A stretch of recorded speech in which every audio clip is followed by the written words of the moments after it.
Hey, welcome to Planning to Fail. I'm your host, Tim Cox, and joining me today is local filmmaker William Qoro, and we're going to be talking about his new short film, Riptide.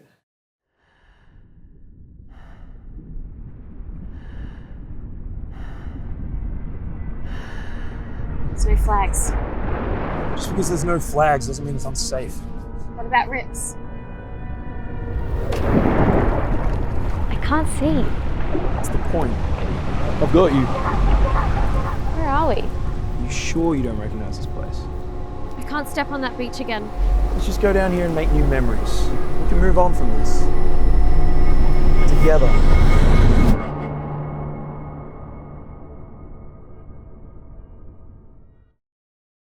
All right, so Will, let me jump into that a little bit less on the nose. Tell us about yourself. Yeah, oh God, introspective question. Get like right into the depth of it. I'm a filmmaker. I've been making films for about 10 years on and off now. Mm-hmm.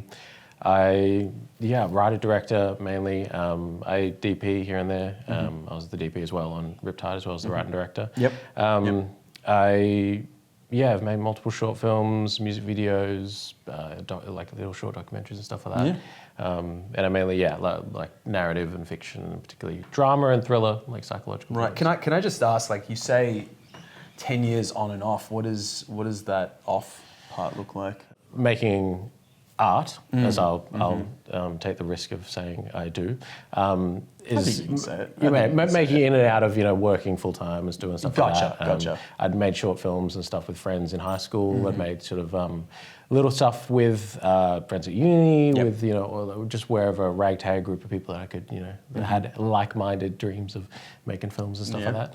Yeah. Did you study filmmaking at uni, or is No, I studied engineering actually, robotics and mechatronics. So a little bit different than art. How much do you think that like qualifies you for like fixing, like how closely aligned was that with like the technical aspects of like gear and cameras and stuff? And it definitely made it made the camera department a lot more enticing, a lot more accessible to me. Sure. I was a little bit like, I can think technically about art. That's interesting. And it was the sort of the writing and directing that I really had to sort of buckle down and learn and make a lot of mistakes doing over the years.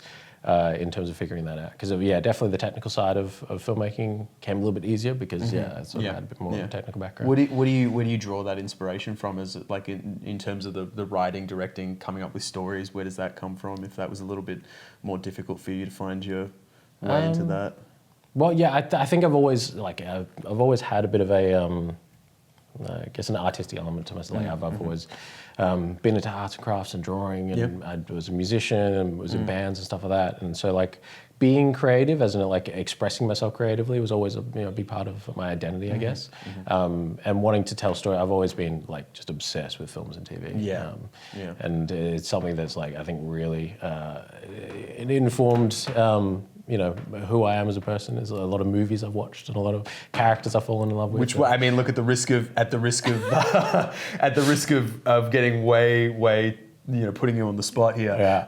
What do you think like are the movies? Maybe there's one, but let's not force you into a hole here. What do you think of the movies that or the TV shows or whatever music even that kind of has defined you the most or inspired you the most? Or I hate that question. I know, and I hate asking. I feel like it changes. Like a top 3 or top 5, like so. Yeah, I mean, you give me as many as you want, but like. I don't necessarily think it's like the greatest movie ever, but I've always loved Good Will Hunting, and particularly like the style of it isn't necessarily maybe what I intend to create and stuff like that, but it's definitely something that I've always just like I love it. It's just a good comfort movie, and it helps that the main character's named Will, and my name's Will. So like that's always been something I loved, as well as like. Paul Thomas Anderson's films, like Magnolia, particularly. That's great movie. An older movie now, but it's just something about weird, quirky, specific stories that are really specifically telling like an experience or an idea that just doesn't I haven't necessarily seen before or experienced before. It's kind of like sure. just sort of like always fun to delve into someone else's mind and perspective and be like, oh wow, this is, I'm getting a fresh perspective. Yeah. Which is always, And I think I love what he does with characters where it's like they're so still so tragic. Like they're quirky and there's this element of humor was always an element of comedy to these movies, but these characters are so tragic still in their own little ways, and so it's three-dimensional. Like the humanity of someone who is so quirky and you get to see a little bit of it's not just the quirkiness of like, oh hey, this is a cop who's terrible but he's in love with a drug addict. And he's like, this weird sort of dichotomy of like he's he's really caring and kind, but he's like also terrible at his job, but he's also like really trying to reach out and connect to other people. Like it's a whole people represented in a lot of people. Do you think that as a writer director, do you think that those kinds of movies are something that you aspire to making yourself, or are you kind of carving out your own? I mean, you are going to carve out your own signature style anyway, but do you think that do you look at like Paul Thomas Anderson or Good Will Hunting and say like, these are the kinds of movies that I would like to make, or do you have a kind of a different genre, I think it's something that I'm still, finding myself and still sort of trying to explore different genres and different styles to try and see what best sort of fits. Yep. I think mainly trying to find or exploring my perspective on a lot of these stories. Because I think a lot of my inspirations come from like Paul Thomas Anderson and like those sort of like sprawling sort of stories with multiple characters and anthologies. Sort of like, which is really interesting. But then also like a director called Celine Sciamma, who's a French director. She made Portrait of a Lady on Fire, Water Lilies, things like that, which are just really like so laser focused on a single character and so introspective to their world and their experience that's happening internally is so interesting as well, that I think I really resonate with as well, and trying to find that in my own stories and trying to find those inner worlds to characters, because trying to draw an audience into like the interior of a character is like a really interesting, really powerful when it works, but like really interesting challenge to figure out how to get the audience there, because there's a big gap between sort of getting an audience, keeping an audience entertained, but also getting them to connect to someone else's unique story, someone else's unique experience that they don't necessarily have experienced before or seen before or heard before, because those sort of stories I've connected with and it like resonated really hard with. That's my dream, is to be able to connect with an audience in the same way that some other directors, writers have connected with me. And let me ask you something, and we'll probably come back to this a little later as we're talking about Riptide, but just on that note, I don't want to say that you come from a more technical background, but if you studied engineering, you roll across the camera department and if you're really interested in these introspective, character-driven stories, how do you find communicating with actors and working with them to find that? What's your process for that? What do you like to do there? That's a good question. I feel like directing is something that like I love dearly, and particularly because it's so multifaceted. Like there's so many different elements of direction, of working with costume department to set design to camera to acting to all the different editing to all the way through the pipeline. But particularly working with actors is like, I don't know, there's something. It's always new and it's always exciting. It's always working with different actors is a different process with each individual one, and they always bring their own unique experiences and stories to it. And they ultimately like there's only so much I can put down on the page and almost so much life I can give to a character, that handing it over to the right actor or to an actor who can just breathe, like they give it. It really comes alive once you put it into an actor's hand. And that's something that really. It's one of the best parts of making films is working, being able to see it come alive that way. I'm still trying to figure out the best process of working with all different types of actors and stuff. I think we're always going to be trying to figure that out. There's no end result. Yeah, and it's hard because directing is such working with actors and on set, like it's such a specific, it's hard to practice. It's hard to sort of, writing, I try and write every day and, try and practice that craft every day.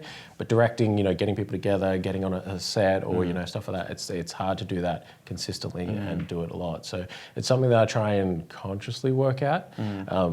But really it's just getting in a room with, creatives, with actors and just sitting down and just really trying to open up, so it's a safe space, so it's ultimately a place that people can explore and we can all make mistakes and we can all go down the wrong paths for a bit and figure out that that's the wrong path. Okay, let's try something else, because it's not like that's a bad thing. We learned something, we explored, we went down the a character direction or a motivation or something, and it was like, okay, we know that's not, we've narrowed the number of paths, we're finding the right one. So I find that's usually pretty productive, pretty beneficial in order to get to at least an interesting, direction. That I feel like. Do you ever find? Have you found to date that you've written you've spent, if you write every day, you've written a character that felt a certain way in your mind, whatever that might be, mannerisms or their kind of their objective motivation, whatever it was, and then you've given it off to an actor, relinquished it to them, and then just completely changed what your perspective of that character was? Has that happened to you? Yeah. No, I think it has. Well, I think on Riptide, I don't want to dive into it now, but I think the lead in that, the character as written on page was a little bit sort of taking a backseat to some of the action, was being sort of guided through the story a little bit by some of the other characters. And the actress that we sort of was successful in we ultimately worked with, Stephanie Jade Wilson, who's a terrific actress. Yep. Please work I've with worked her. with her Amazing. myself, actually. Yeah, Steph's great. Yeah. But she was she brought just a whole new energy to the character. She was so sort of like, added this, sort of strength and sort of like a bit of like a chip on her shoulder to the character. Yeah, it wasn't right. that I hadn't put it in there, but was so interesting and sort of dynamic and alive when we were, put it in front of her, that it just sort of like, it made the character so much more, so much richer, and gave the story another dynamic and another element that was sort of, she was pushing up against being, led in this way that was so, gave it a bit more of a spark to the story. I think when you get a good actor, they'll come in and they'll start advocating for their character, and they'll say, no, I have agency, I have autonomy, and I don't want to be put in this. Yeah.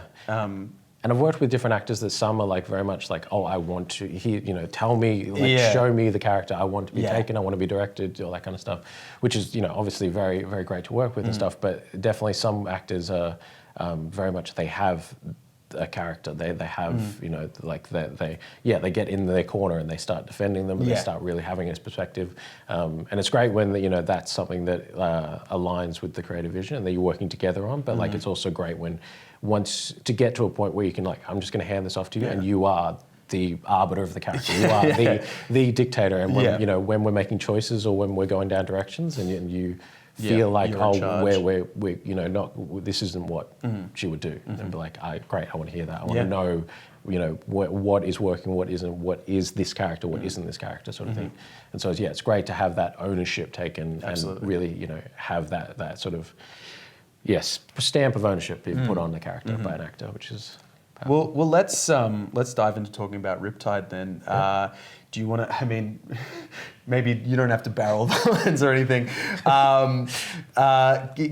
Give me, I guess, an elevator pitch on what the film. So the film's called Riptide, psychological thriller, and it's basically about a young couple sort of returning to a beach that they were a year prior, where a tragedy event happened, and basically they're sort of remembering the events together but separately, as they both have different recollections of what happened and maybe who did what on that day.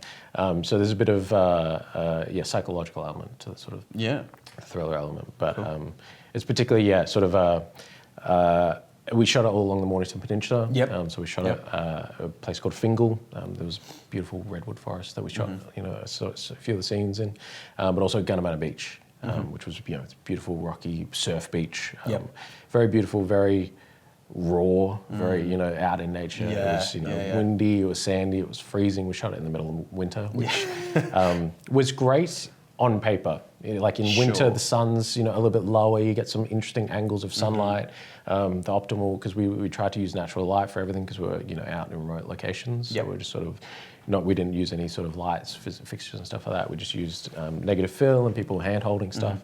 But it was on paper worked really well. I mean, there wasn't many crowds. Gunnamatta Beach is a pretty it's a surf beach, pretty popular in summer and stuff like that. But in winter, obviously, it's cold. No one normally wants to go there because it's not normally a fun place to be. But yeah, for a film crew to come out there in the middle of winter meant we had the place to ourselves. Sure. And did you steal those locations, or did you? No, we got council permits for everything. Great. Parks Vic managed, and they were great. They were really open to making sure we got there, and we had our time that was ours. Oh wow! Sort of things like that, great. Which was really good.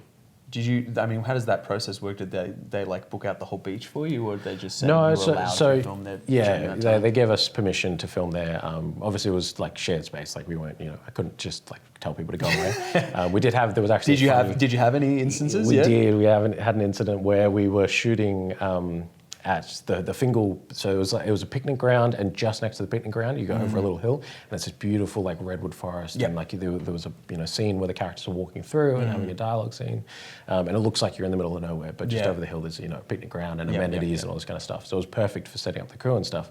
But we got onto location, and we were supposed to have lunch and then shoot, but when we arrived, we realized that basically a mum had come and she'd set up a kid's birthday, like amazing race, fun challenge all through where we were supposed to be filming, like cones and flags and balls and soccer goals and stuff like that. And it was like, we rocked up, we were like, what is this? Wow. And what are the chances as well? Like, we'd empty every other day of the week. We'd scouted it, we'd been there multiple times, we'd, like seen the place and not a soul. And then this one day, and someone's bringing their whole, and they're supposed, and we found her and we started talking to her, and she's like, oh yeah, so there's gonna be like 40 or 50 kids, coming and running around through here and be screaming and hollering, and they were like, oh my God. And thankfully it was something that, at the time I was sweating bullets, and I was like trying to manage other things and stuff like that. And thankfully I had a terrific first AD, Francesca Codd, and also Harrison Savage, production manager, who were just really great in terms of like, okay, like they came to me and they're like, okay, well, we're going to take, the crew of the set, we'll take them away and just let you talk to this person and try and figure out how this can best work. Because we could have sort of tried to lay down the law and be like, hey, look, we have permits. The reason we have permits is because we blocked out this time to figure out that if anyone else, like, you probably should have had a permit to have this birthday thing here. But I tried to go the diplomatic route and be like, hey, look, okay, so what time are the kids meant to be here? Blah, blah, blah. Like, we're going to try and shoot here. How about instead of we do lunch, we just start shooting right now? And she was like, okay, well, the kids are going to be here about 2 hours. And we're like, okay, that's just enough time to try and get stuff. So she thankfully moved a bunch of stuff, and we got in and we shot some stuff. And just as we were sort of shooting the last sort of bits, we could hear the kids in the distance coming, and we were like, oh, but the kids are coming, we gotta go, hurry. So it was tense and not something you want in the middle of a shoot, but thankfully we got through it. Well, I mean, it's good fodder for this because the name of the show is Planning to Fail. This is exactly what we want to talk about. Is do you think that's the only instance of that happening? Were there any other? Yeah, no, there's plenty. Plenty. Good. Yeah. Out of interest, is it?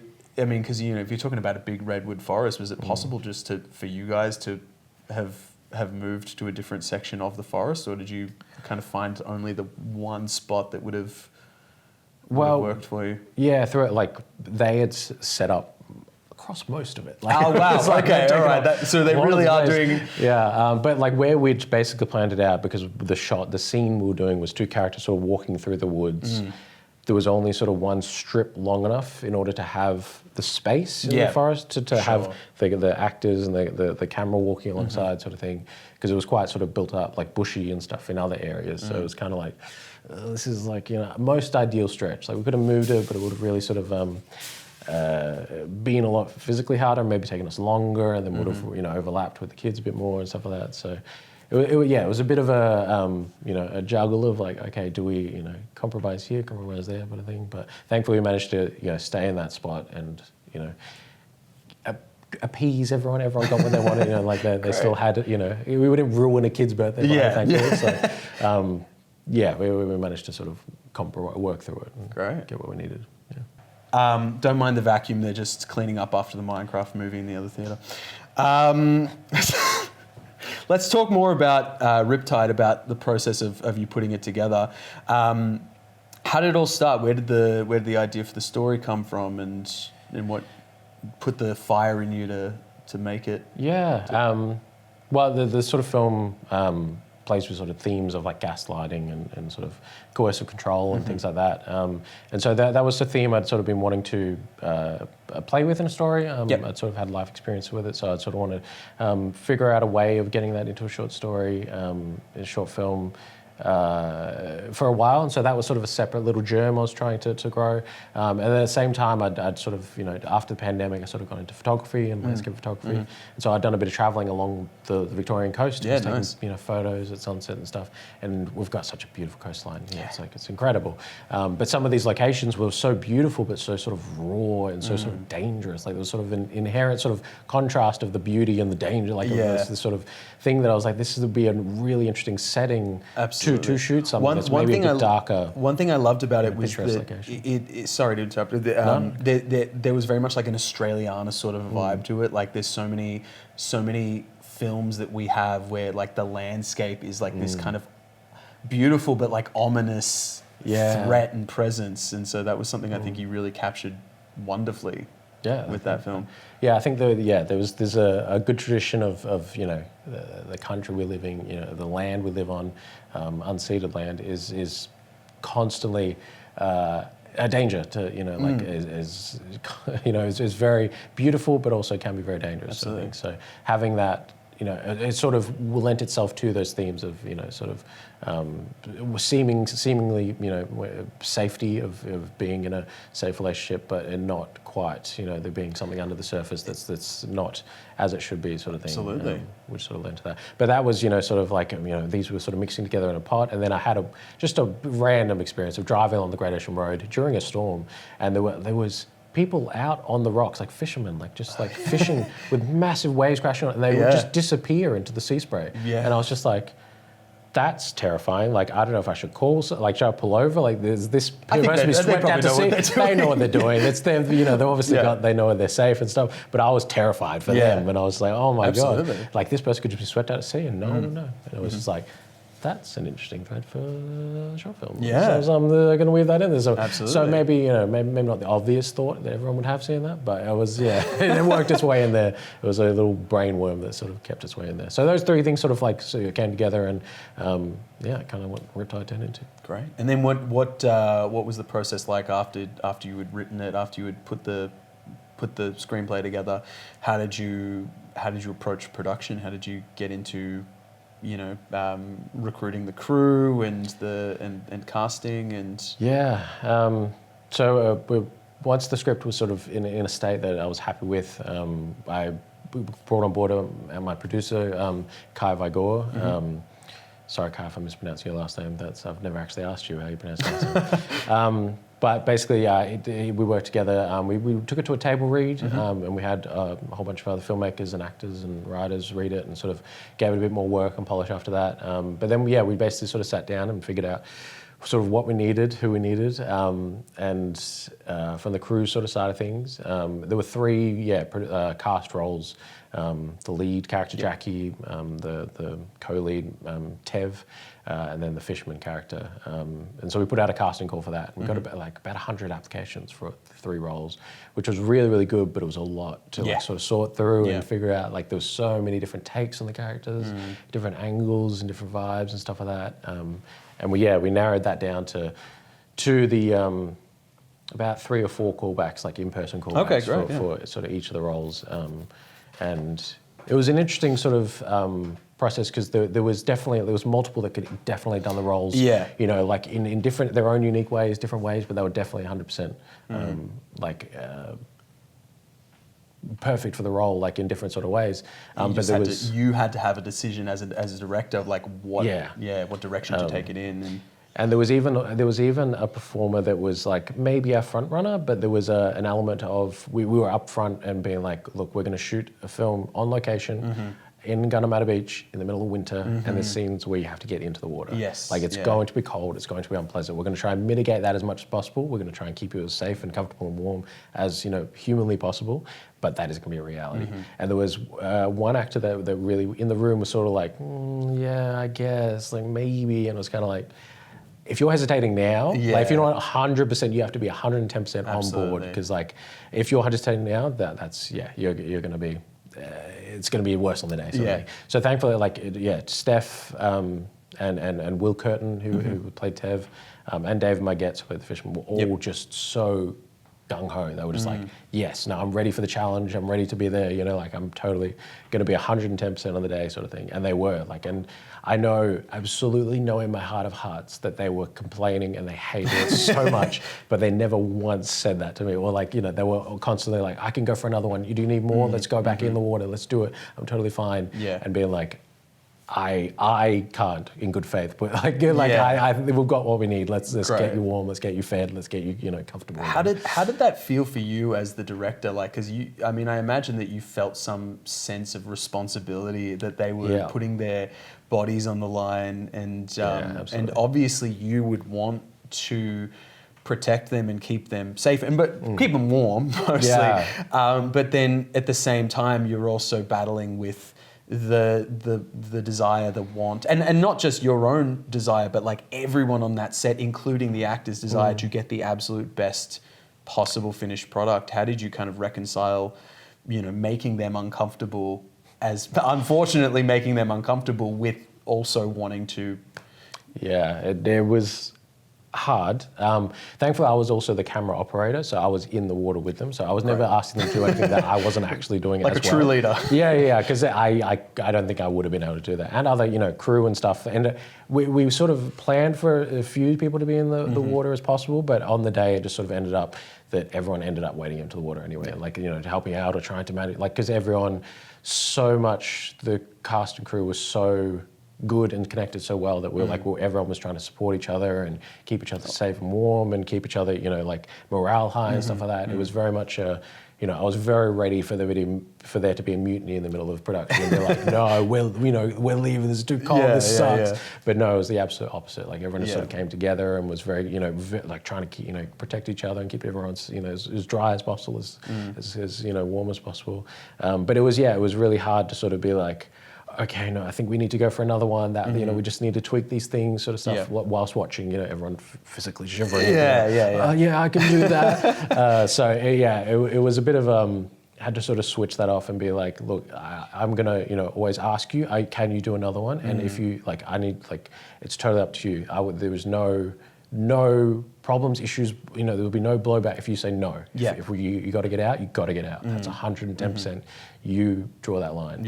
And so, whenever we did, they were always so accommodating, and yes, I want to get another one. So clear they wanted to get obviously the best out of it. And I think there was particularly a scene where David Maggetts, who plays the fisherman, was like face down in like the water, and was, I was like, we've got... Spoiler alert. Spoilers. But there was a scene where, he's fully just drenched, and it was, I could see it was, really uncomfortable and really stuff. And I was like, okay, we've got a shot. It's not perfect, but let's move on. And David was like, if this isn't what you need, tell me. Let's just keep going. I forget about what my body's shaky or something. Well, let's just do it. And I was just like, one more, like, okay, and then we'll go. If you insist. And it was, like, only because he gave me that gift of being like, absolutely. I'm ready to put myself through this for you. It was, it was really, really great to work with, and that's with someone who was willing to do that. Especially with that character, because that moment that you're talking about, if it's, and if this is too much of a spoiler, we can just cut this in the edit, that in that moment, he is completely fully clothed. In a big old, what do you call it, like a puffer jacket as well. And so that, I assume that's taking on water as well as he's... after the first take, that was something we didn't realise. After he had full waders, which go up to his chest, which when he was standing and stuff, like, was great because it kept him, dry and waterproof and stuff like that. But so the moment he had to lay down, that all filled up to the brim, like up to the brim. And it does it, because it's supposed to keep water out. And so once then it as soon as the water's in, it's never coming Yeah, out. and so he stood up and he was like a balloon. It was just like, whoop, and it was like, so yeah, I can't really walk. Like it was like, oh yeah, okay, we didn't think of that. Then once the water's in, it doesn't come back out. But yeah, thankfully we got one or two takes with it, then got him out of there, got him dry, and got him in a tent with a heater and heat packs and emergency blankets and all that kind of stuff. So, what other kind of stuff came up for you that you were maybe not expecting, maybe, or you had expected it and you had some solution for it, but the solution wasn't enough of a solution, or? Well, yeah, we had a great one where when we initially scouted out the location, we sort of found one spot that was really, really beautiful and, had this sort of cliff face and had the beach.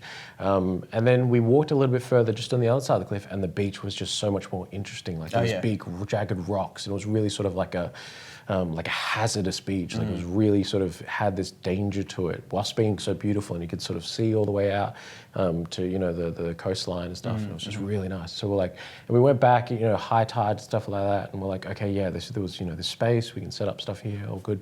And then we got there on the day, and we went over to that second location, or the second location we scouted, and we're going to shoot, and realized, thankfully, before we started shooting, we looked up the beach, and the high tide line was up on the rocks. So, and we were going to be shooting there all day. So, if we'd been there and shooting, we would have been swept away. Like the tide would have came in, and that was an interesting lesson of.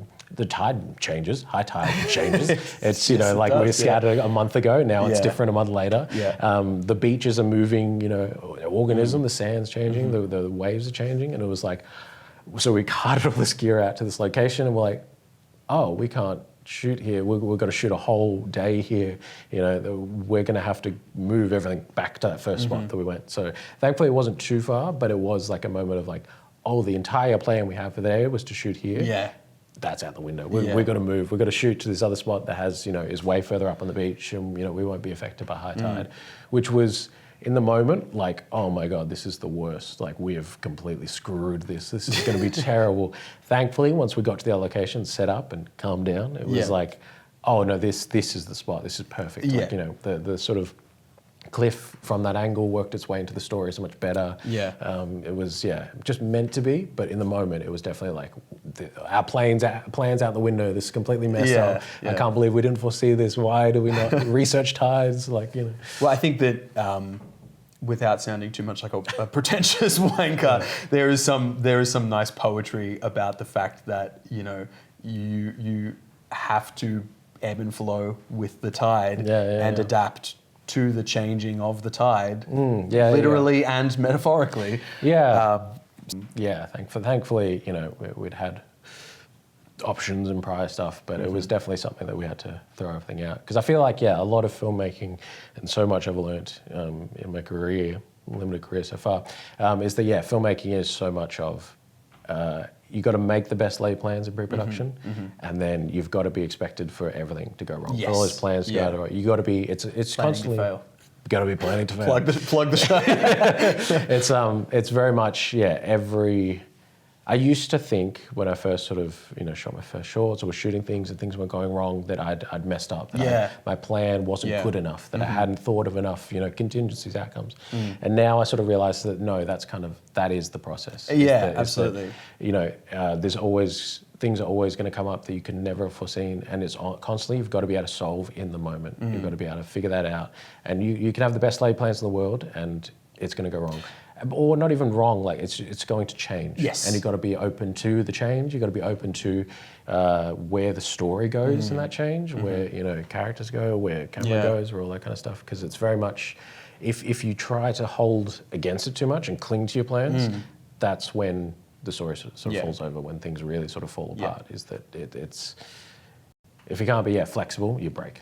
Will, thanks for coming. Thanks for joining us. How can everyone find you? I just got an Instagram page and my Vimeo. It'll be linked in the description below. Thanks for coming, and we'll see you next time.